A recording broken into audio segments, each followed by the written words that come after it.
Good evening and welcome back to Bald Father Bets, everyone.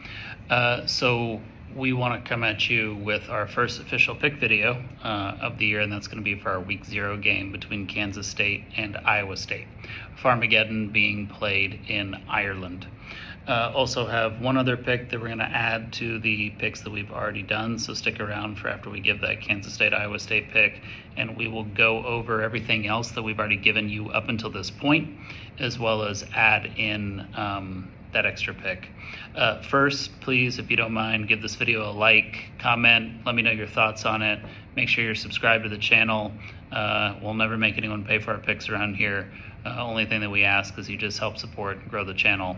Really enjoy interacting with you guys, especially now as we get into our second season of doing this officially as a channel on YouTube. It's super fun for me. I really enjoy it and just want to have that interaction as high as possible. And then a programming note for you. I am going to the Texas-Ohio State game up in Columbus. It's my first time at the shoe. Looking forward to that. So with next week, probably won't come at you guys with a video Saturday morning for the games. We'll probably come at you guys with a video Friday night leading up into Saturday for everything that we have picked on Saturday. But still expect normal videos coming Thursday, Friday, for the games that are being played Thursday, Friday in Week 1, and then Sunday and Monday as well. Okay, so let's get into this Week 0 game, Iowa State and Kansas State. Rivalry game, again, Farmageddon. Iowa State's won 4 of the last 5, and they've won the last 2 as well. 2 years ago, Will Howard's last game, you guys may remember it, very icy, very snowy. And then last year, Iowa State winning, I think, 29-21. That sounds right. And clinching Iowa State to head to the Big 12 title game. Kansas State actually still had an outside chance getting in if they had won that game, but obviously they didn't, so that clinched for Iowa State to give them a shot at the Big 12 title, where they were not successful at all against Arizona State. Interesting enough is kind of a lot of the same things that you would be thinking about in terms of advantages for Kansas State, or maybe why they should have won last year, are there again, but they didn't make it happen last year. So the big thing is Iowa State had a very porous run defense, and when you think of Kansas State, especially under Kleiman, Kansas State is a very potent rushing attack. This year especially, Dylan Edwards, Avery Johnson together with that Kansas State offensive line, that's a very formidable rushing attack. Iowa State did not do well against the run last year. However, they were able to come away with a victory against Kansas State. And then when you look at what Iowa State's done during the offseason, they did bring in a lot of transfers to try and address the defensive line situation. On offensive line, you may be interesting to know this, Iowa State is in the top 5 largest offensive lines in the country. So they do have size on the offensive line, and they also like to run the ball. However, size does not always equal the best offensive lines. The biggest offensive line in the country is Texas State. I don't think anyone would say Texas State is a better offensive line than Alabama or Florida. I think we can all remember Tennessee in the game against Ohio State last year in the playoff, and them coming out with their shirts off. And finally, I think on the McAfee broadcast, someone was like, right, I'm finally going to say it. These guys look fat as shit. So there's a difference between size and strength when it comes to the offensive line. So take that with a grain of salt, but Iowa State does have the size up front. On receiver, Iowa State lost a ton, and we're going to go into a little bit of that here. With Kansas State, again, they're going to be relying on their rushing attack. They did bring in some stuff on the transfer portal with regards to offense as well as defense, and obviously they have a pretty strong pedigree under Kleiman in terms of competing in the Big 12. Super cool that we get this matchup in Week 0. It's been an end-of-the-year matchup previously, and super cool that we're getting a ranked matchup as a Week 0 matchup for the first time since, I think, like early 2000s or something. Now, a nugget that I think is really interesting. Quarterbacks both coming back, right? Rocco Becht and Avery Johnson. I think just if you were in a bar conversation with someone and someone was like, Avery Johnson's a better runner, but Rocco Becht's a better thrower, everyone would kind of nod their head and be like, yeah, that makes sense. When you look at the stats last year, so Rocco Becht, 59% completion percentage, Avery Johnson, 58%.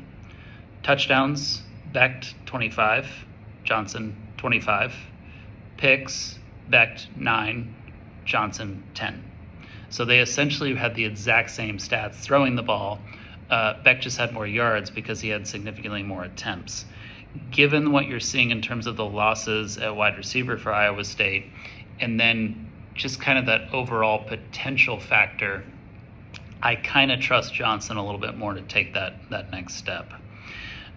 With that being said, in this game, given that we can get that 3 and we don't have to go for the 3.5, and you can get that 3 at multiple places now, we like Kansas State minus the 3. To be completely honest, it would in a regular situation it would just be a 1-unit game, but it's the opening game of the year for us, college football or NFL, so we're going to go 2 units just to have some fun. If you are not in the business of having fun, you are welcome to go 1 unit. But official pick from Baldfather Bets is Kansas State minus the 3 for 2 units for this Saturday's Week 0 game.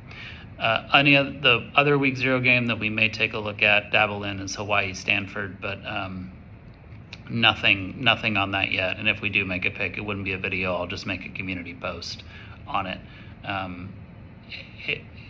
It's at a 2.5 line.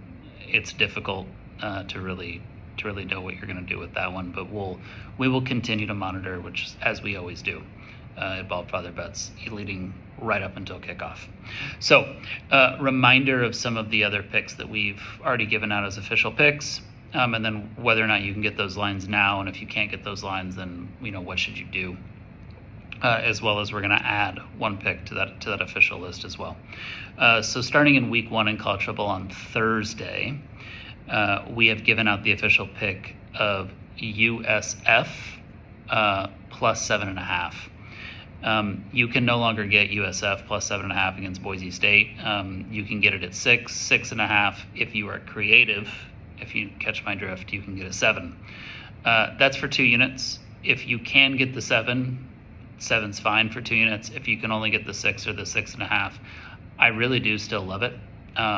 So I'm fine with you going 2 units, but if you want to drop it down to a unit, that's fine.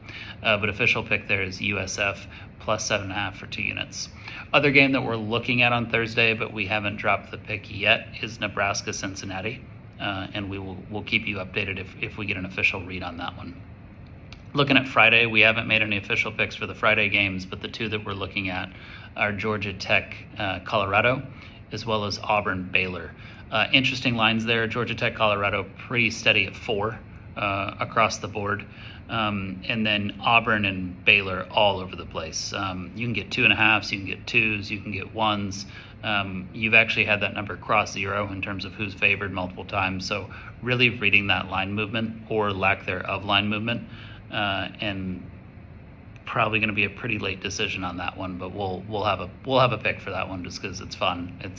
It's one of the marquee matchups of Week 1, and it's on a Friday night, right? So why not have fun with it? And then coming back, Nebraska, Cincinnati, that line is at a 7 or a 6.5, mainly depending on what book you're at. Nebraska favored, obviously, in that situation. That is a neutral site game. A lot of people seeing the Cincinnati on the second line thinking that it's at Cincinnati, but that is a neutral site game for those who are not aware. So then we move into Saturday, where we have an official pick that we've already made. It's our biggest one of Week 1. We made it a long time ago, back when we gave you our first off-season video, and it is Texas plus 4 against Ohio State. You cannot get Texas anywhere close to plus 4. The line is now at 2 or 2.5, depending on the book. I do not take this at 2 or 2.5. If you're insistent on taking it, then you drop the units way down. We gave out Texas plus 4 for 10 units. I would take either one of these teams plus 4 in a heartbeat against each other in this game. New defensive coordinator coming in for Ohio State. Sark, I think, is going to take a little bit of a minute to figure that out. New offensive QB and coordinator combo for Ohio State. I think that takes them a little bit while to get going. Texas pass rush versus Ohio State's offense. Texas completely unable to run the ball against Ohio State last year. A lot of that having to do with scheme. I think this is going to be built up as the greatest game ever. I think it's going to be a terrible game, which is great for having +4. I love a final score on that one, 17-14, 2017, 24-20, and that +4 I think is really going to protect you in almost any situation outside of a team winning by a touchdown. So love that +4 with Texas. You can't get it anywhere, not even if you get creative offshore, anything. So really important that that you lay off, honestly. Do not go 10 units on it if you can't get the +4. Like I said, at anything, a -2 or a -2.5, the play is probably Ohio State. But again, do it very low because Texas could also easily win that game by a field goal. But we like Texas +4 for 10 units. Other games that we're looking at on Saturday, and then one that we added. So we're in that morning slot window, that noon window. We're also looking at Syracuse, Tennessee. In that afternoon window, that 3:30 window, we're looking at Florida State, Bama. And then in the evening primetime game, we are adding LSU +4 against Clemson for 3 units. Like this game to be a phenomenal game. I think you're going to see fireworks. I think you're going to see both passing attacks do very well against the opposing defenses, like what LSU brought in really across the board in terms of their transfer class. I think the hate on Brian Kelly has been a little overblown. Brian Kelly has never really failed at any location he's been at. So if he were to do it here, I'm not saying that he would, it would be a first for him. So I would be kind of surprised if LSU gets blown out of the water in this one and they don't keep this one within a field goal. Also, at some point, they have to win a week 1 game, right?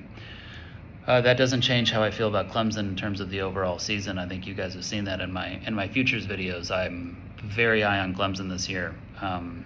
I just think this is a bit of a tough spot for them with how much LSU will have riding on this week 1 game. A loss for LSU is much more detrimental in this game than a loss for Clemson, especially when you look at the schedules. So that's the official pick that we're adding. LSU +4, that's going to be for 3 units against Clemson. And then as you head into Sunday, we have official plays on both. We have Virginia Tech +8.5 against South Carolina. Did that for 1 unit. I think you're free to take that one all the way down to 7. I wouldn't go anything less than Virginia Tech +7. And then in that evening game, we have Miami +3 against Notre Dame. If you can't get it at 3 anymore and you can only pick that up at 2 or 2.5, I would just drop it down to a unit. I would not play the money line. I think you're still getting value there on getting +2 or +2.5 versus what you're gaining in juice on the money line. Then obviously Monday, we will have a play for TCU North Carolina. Have not finalized that one yet. And then our first pick so far of the NFL season is that opening night game the following Thursday, where we like the Cowboys +7 against the Eagles for 2 units. So with all those games that we will go more into the depth, into the why, like we did with Iowa State and Kansas State, or like we did with Texas and Ohio State when we gave that out. But for now, just wanted to make sure you're up to speed and up to date on what we've already given out. Cannot wait for Saturday to get here for week 0 with Kansas State, Iowa State. Like I said, and be on the lookout for a community post in case we do make a play on Hawaii, Stanford. But if we don't make a play on that, we will then get back at you next week with some of our official pick videos for those week 1 games. Hope you guys are all doing great. Remember, please give the channel some love, like, share, comment. Always love commenting back at having understanding what you guys are thinking, understanding why you made a pick a certain way, and let's go ahead and have ourselves another great year.